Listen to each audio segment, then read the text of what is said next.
ಈಗಾಗಲೇ ಪತ್ರಿಕಾಗೋಷ್ಠಿಯನ್ನು ಕರೆಯಲಾಗಿದ್ದಿರ್ತಕ್ಕಂಥ ಉದ್ದೇಶವನ್ನು ನಾವು ತಿಳಿಸಿದ್ದೇವೆ. ಲಿಂಗಾಯತ ಮಹಾಮಠ ಬಸವಗಿರಿ ಬೀದರ್ನಲ್ಲಿ ಪೂಜ್ಯಶ್ರೀ ಅಕ್ಕ ಅನ್ನಪೂರ್ಣ ತಾಯಿಯವರ ದ್ವಿತೀಯ ಸ್ಮರಣೋತ್ಸವ ಹಾಗೂ ಬಸವೋತ್ಸವ ಕಾರ್ಯಕ್ರಮವನ್ನು ಅತ್ಯಂತ ಅರ್ಥಪೂರ್ಣವಾಗಿ ಮತ್ತು ಅತ್ಯಂತ ವಿಜೃಂಭಣೆಯಿಂದ ಆಚರಿಸಬೇಕು ಅಂತಕ್ಕಂಥ ಸಂಕಲ್ಪ ಇಟ್ಟುಕೊಂಡು ಬಸವಗಿರಿಯಲ್ಲಿ ಅನೇಕ ವ್ಯವಸ್ಥೆಗಳನ್ನು ಮಾಡಿ ವೇದಿಕೆಯನ್ನು ಸಿದ್ಧಪಡಿಸಿ ಅನೇಕ ರಾಜ್ಯಗಳಿಂದ ಹೊರ ಜಿಲ್ಲೆಗಳಿಂದ ಸಾವಿರಾರು ಶರಣರು ಕಾರ್ಯಕ್ರಮದಲ್ಲಿ ಭಾಗಿಯಾಗಲಿದ್ದಾರೆ.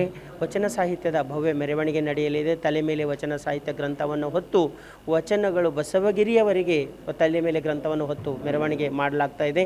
ಜೊತೆಗೆ ಕಾರ್ಯಕ್ರಮದಲ್ಲಿ ಅನೇಕ ಅನುಭಾವಿಗಳು ಪರಮ ಪೂಜ್ಯರು ಕಾರ್ಯಕ್ರಮದಲ್ಲಿ ಬಂದು ಭಾಗಿಯಾಗಿ ತಮ್ಮ ಅನುಭವವನ್ನು ಕೂಡ ನೀಡಲಿದ್ದಾರೆ. ಈ ವಿಶೇಷ ಕಾರ್ಯಕ್ರಮಕ್ಕೆ ನಾಡಿನಾದ್ಯಂತ ಇರತಕ್ಕಂಥ ಎಲ್ಲ ಬಸವ ಭಕ್ತರು ಹೆಚ್ಚಿನ ಸಂಖ್ಯೆಯಲ್ಲಿ ಕಾರ್ಯಕ್ರಮಕ್ಕೆ ಭಾಗವಹಿಸಬೇಕು ಅಂತಕ್ಕಂಥ ಮನವಿಯನ್ನು ಲಿಂಗಾಯತ ಮಹಾಮಠದ ವತಿಯಿಂದ ನಾನು ತಮ್ಮೆಲ್ಲರಿಗೆ ಕೇಳಿಕೊಳ್ತೇನೆ.